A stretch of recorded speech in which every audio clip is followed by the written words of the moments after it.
Live from Cool Boys Central. You're the boss down there. I'm boss up here. From bat tips to bat nips, we are just cool boys revisiting Batman, the animated series, and wearing hats. This is Batman and Beyond, a Cool Boys podcast. I see Batman and Beyond. Greetings, Cool Boy Bat Nation, and welcome to another installment of Batman and Beyond, a Cool Boys podcast. I'm Ballard. And I'm Steve. So cool. Tonight's episode is The Cape and Cowl Conspiracy, directed by Frank Parr, written by Elliot S. Maggin, and it aired on October 14th, 1992, and the villain is Josiah Wormwood. Wikipedia says, Baron Yosek, furious at Batman for humiliating himself at a dinner party over Yosek's underworld connections, hires Josiah Wormwood, a master in setting traps for his victims, to hunt down Batman and bring back the hero's cape and cowl. Note, based on the comic book story, The Cape and Cowl Death Trap, from Detective Comics number 450, published August 1975, and that was also written by Elliot S. Maggin. So the same writer of this episode was the guy who wrote that original comic. And I'm sure we all know that comic, right, Steve? Because we've all read every Detective Comic, so we know issue number 450, correct? I've never read it, but that's super cool. I don't think they do that often, that they get the writer of the comic to write the episode that they are homaging. Yeah, that's a great point, and, this was a very interesting episode indeed. So they introduced this Saw type of guy in this episode. Jigsaw character, yeah. Jigsaw. I've never seen Saw, so I don't know what. Who the fuck is Wormwood? Yeah, I've never heard of Wormwood. I don't know if he's a character from the comics or not. But they just suddenly throw, like, Batman knows who he is. He seems like, I guess he's a well-known criminal. You know what's... Yeah, no, and Gordon even mentions it. They're like, oh, yeah, Josiah Wormwood, or whatever the fuck. Yeah, so it's like someone that is well-known within this criminal world for creating these traps.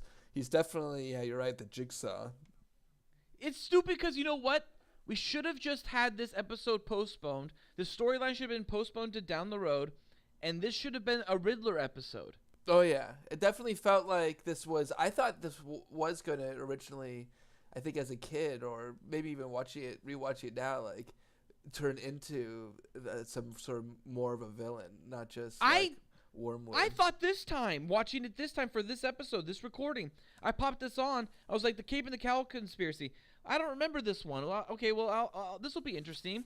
And it starts with this character walking through like some kind of like mini golf course or some shit with some like stupid ass riddle, like all written in like, like ransom like letters. And I'm like, oh shit, it's the Riddler. And then you get this profile somebody and it doesn't sound like the Riddler. And you're like, what? Who? What? And then you get another shot and you see him and he's got blonde hair, receding blonde hairline and all that shit. And you're just like, what? Who is this? Who the fuck is Wormwood? Like, it's just, I did not even care. I immediately was just like, oh, this is such a filler episode. Yeah, you didn't like it because it wasn't a known villain. Yeah, you're one of those. Well, mainly because I wanted to be the Riddler, and when are we gonna get the Riddler? I forgot when the Riddler gets introduced. It's way too late. When is the Riddler coming in? I don't know. I can't remember, but we'll find out soon. I'm gonna go through my my episode guide and see. The Riddler shows up in episode number 40. Well, very soon. 10 more episodes. If you're so smart, why aren't you rich? That's a great episode. If I recall, that's actually a great episode. And there's another Riddler episode. It's like a video game or something, and that's a great one too. Oh, like a virtual reality one, or something like that. If I recall, that was a fun virtual reality one, and it was all the rage. The idea of virtual reality. But yeah, this one was definitely like a kind of a one-off. Yeah, a one-off like Nostromo. Wasn't that one? Like Prophecy of Doom. It's like a one-off like that, isn't it? You know, but like it was interesting how Batman basically, you kind of just see him, how he works a case. So like this is just like a typical, you know, small-time villain who's stolen some money. I guess he's stolen a bunch of, what was it? He stole a bunch of gold bars or something. I don't even know. Something that was stored in a safe. And, something that was stored in a safe somewhere. In a train station, maybe. Or they didn't know. They were not sure, I guess. But basically, he like gets one of the Wormwood's pals to run away. He scares him off, and then he pretends to be him and hires Wormwood, to then get Batman. You know, that's wow, yeah! Spoiler alert for the end of the episode. Sure, yeah, absolutely. Just the whole structure of it, like showing how Batman works a case, and it's something that he goes back to a few times, where he impersonates somebody else. So he basically scares off this Baron guy or whatever his name is, and then Yosek, and then comes back and pretends to be him. Well, yeah, you're right, Steve. I guess, and the other thing is that. It's a really gutsy move how he scares off the Baron. I mean, he steals him out of a fucking fundraiser, like just swoops him up in mid-speech. He takes him outside, and then goes, "Hey, you like Fallen?" And then essentially takes him to heights where he's gonna like threaten to drop his ass to essentially scare him out of town. Oh yeah, basically he's being super intense. So to be like super intense, you're gonna, if you want to stay in Gotham, it's up to you, but you might not live. Basically is how he's portraying it. He says, "Get out of town." So then he knows that this guy's gonna run away. Yeah, he does. He scares the fuck out of him. So then Batman impersonates Yosek, the Baron, to essentially get Wormwood to admit where the key to whatever the fuck is going, or the safe somewhere that has all the bonds or some shit. Yeah, but you can whatever. Tell that is that entrapment, Steve, by the way? Well, yeah, no, Batman's crossing all these sorts of lines. I don't know if it's exactly entrapment, because he's just asking him to reveal a crime that he's committed. Entrapment is basically when you're trying to get somebody to commit a crime that they would normally not have committed, and without you telling them to do it, basically, or like having them go along with you. Oh, so if Wormwood had actually hurt that woman on the tracks rather than being a hologram, that could have been then like he committed a crime because of what Batman set him up to do, which was get the cape and cowl. So Batman could have been really fucked if that was a real lady that died. It would be more like a conspiracy issue. That's not entrapment. But Batman's not a law enforcement. Entrapment only applies to law enforcement agencies. I see. So it would be a law enforcement thing where they are basically making a citizen commit a crime so they can prosecute. Yeah. That's. This is bad though. This is all kinds of gray and shades of gray right now going on with Batman. Yeah, I think that. Well, it's interesting. He definitely, from the get-go, you could tell that he's a little suspicious. Like, why would his buddy want to know? Like, tell me how you got those bonds or whatever he's asking for. It's like, why would he ask that question? I would totally have been suspicious. I want to know exactly how you got them and what you're doing with them. That's a lot of. Okay. When we actually get to the point where when he gives up the goods, he tells them, where Wormwood actually tells Yosek the Baron or whatever where the bonds are, he gives way too much information up. Batman literally, as the Baron, just simply asks what you're doing with them and how you got them, and he's all like, "Well, after I got them, I stored them here." It's like, wait. Nobody asked about where they were, and just gave up like this goods like so easily. That's ridiculous. Yeah, it was a little much, but it has to be wrapped up in a neat little box at the end. Speaking of wrapped up in a neat little box, we finally got the fucking bat signal. Ooh, I know, that was kind of interesting. I love they that throw signal. it in this episode, so that I know all episodes is throwaway. Like this Wormwood episode that like is a kind of a one-off to me, has the bat signal. I was like trying to think, like, is this the first time the bat signal? They mentioned it though. They're like, this is a new toy. Yeah, he says that. Yeah, Batman actually says to Gordon, he's like, "Hey, check out your new fucking bat signal, super sexy and hot, and I love it." And Gordon's like, "Yeah, do me on it." It's crazy. It's obviously very, very specifically brand new. It's definitely, at this point, Batman has created a working relationship with the police. It hasn't always been that way, but at this point in the Batman history, he's created that working relationship, which is interesting. Yeah, and then so when he gets to the Batman signal, he's talking with Gordon. They get another clue or whatever. They get one of these riddles. Riddler clue, Yeah, it is. So this is what it is, Steve, and I want you to try to guess the answer to it. Okay? Where iron horses go to rot and children toot their horns a lot. Train Town, of course. I love that. That's great. I love whenever Batman or anyone like a Batman character like Robin or Batman are always like they get it so quickly. Well, He's like Train Town, of course. Obviously, jeez. And then That's a really good hologram. Wow, I was blown away. Yeah, that lady. Yeah, the lady on the tracks is amazing hologram. And then Batman even goes hologram, eh? Huh? he's all like he points it out to the audience for children who are like, wait, where'd What the happened? lady Was go? she a ghost? We also get another riddle coming up too, because this whole Train Town ploy by Wormwood failed. He set up Batman with another one, and it was where George Washington and young Babe Ruth stand side by side with John Wilkes Booth. Batman will find a plan most uncouth. The Wax Museum.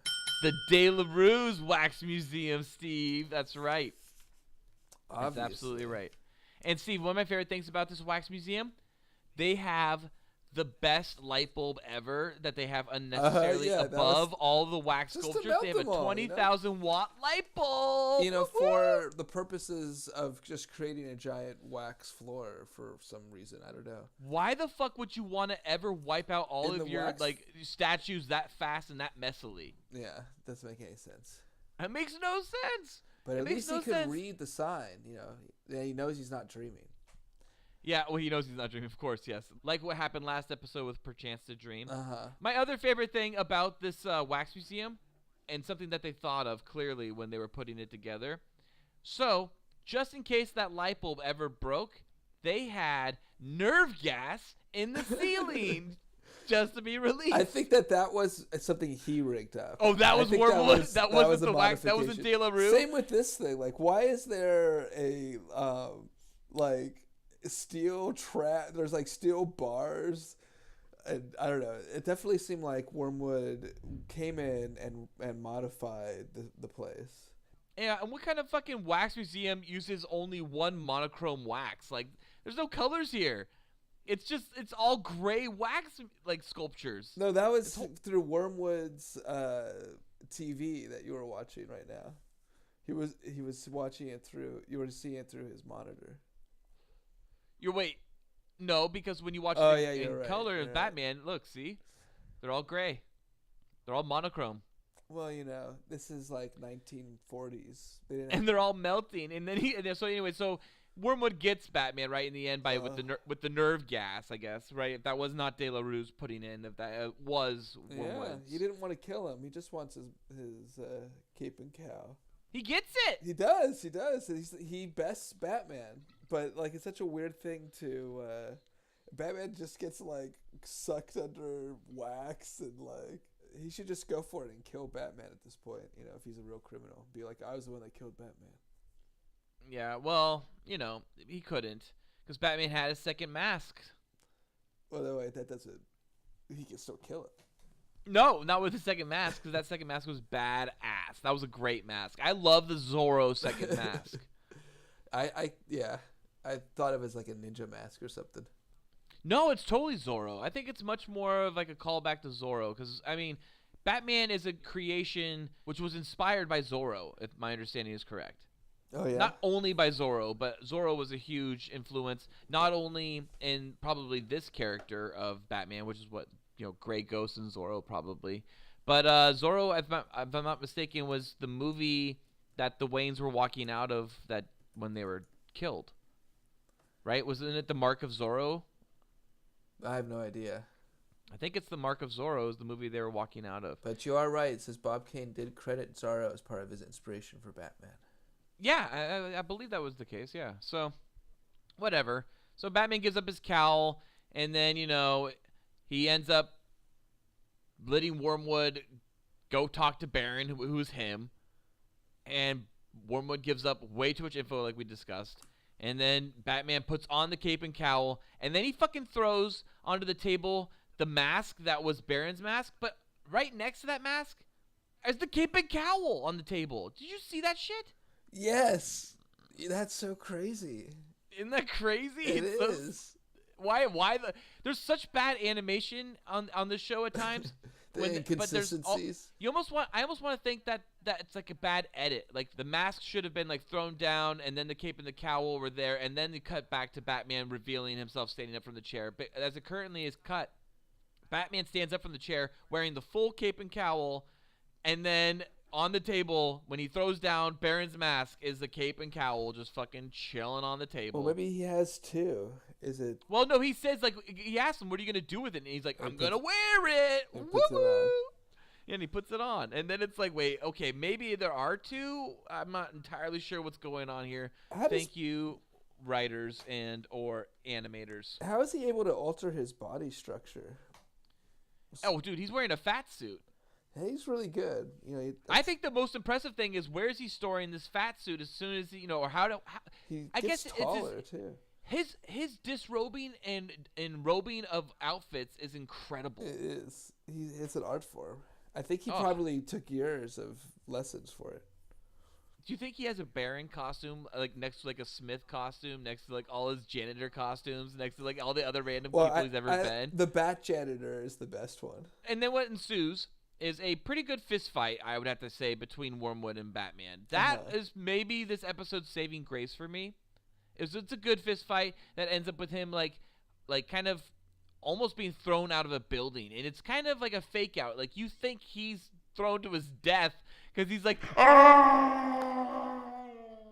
And then it turns out to be like weights from a gym that fell all the way to the street, but it cuts back to him. He's like just hanging on to Batman. You're like, what a little pussy! Like he screamed like he was falling that whole time when hanging on to Batman. That's a good point. Whatever. I do like the ending of this also with Batman sending Wormwood something in jail, and it has a little riddle, to play a little game, tete-a-tete. The note reads, "Confinement will speed your reform, but long, cold nights will be the norm. So here's the thing to keep you warm." And the fucking gift is a cape and cowl. Yeah, I think he was impressed. I think that was him saying, you know what? You almost got me. You're good. You could have killed me, but you're honorable. You just wanted my cape and cowl. Yeah, and here it is. You know what? If Wormwood was smart, he would just put that shit up on eBay like right away and make a lot of money. No one would believe that it was a real. There need to be like a certificate of authenticity. Maybe that came with it. Hey Batman, can you sign something or something so I can sell this? Yeah, Batman, and then get someone else. No one believes me that this is real. And there's a witness that has to sign as well to prove that it actually is. Some sort of certificate. Yeah, some kind of authenticator that actually has to be there. Yeah, absolutely. And it's Bruce Wayne has to actually sign it too. They get a notary. Well, Steve, I give this 2 out of 5 boys. 2 out of 5. Yeah, I didn't really care for it. It really felt like filler to me. I thought that there was... Let me look at my notes on this one.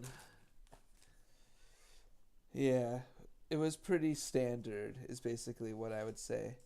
I would give it 2.5 boys. 2.5? Yeah. Out of 5 boys? Wow, okay. I didn't think you were going to agree with me so much on this one, but, I agree. It's not that good. And then what's the real sad thing about this too, Steve? As we pointed out earlier, that it just seems that it was written by the same person. I don't know. You just point out. Steve, okay. I'll say it again. And Steve, the real sad thing here is that this episode was written by the same writer who wrote the original comic back in 1975, issue number 450 of Detective Comics, The Cape and Cowl Death Trap. Elliot S. Magan also wrote this one, The Cape and Cowl Conspiracy. Yeah. That's sad. I guess so. He was probably proud. He was probably happy to come. Steve, look, back. there was a certificate of authenticity. It was the bat logo. It was the official bat logo stamped on. That's it. That's it. eBay. You agree? I agree. Great bat stuff, Steve. Cool Boy Nation. Tune in next week. Same cool bat time. Same cool bat channel.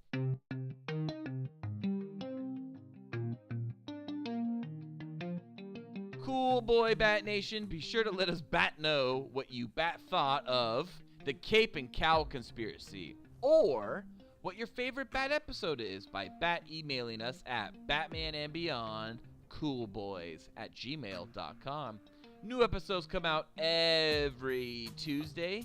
Also, please check out our other great Cool Boys Central content with the Cool Boys Podcast on iTunes, SoundCloud, Google Play, and Patreon, where the Cool Boys have all kinds of uncensored discussions about usually bods and dongs and all the boners they've given us. As always, be sure to like and subscribe to the Cool Boys. Also, review us on iTunes. Give us a rating. You can donate to us on Patreon. It only costs $1. There you go. Only costs $1. Only costs $1, and you haven't even done it. Yeah. Why would I? I don't support that misogynistic, homophobic. Is what? You're bashing yourself? Batman. Hang on. Thank you for listening. Stay cool, Cool Boy Bat Nation.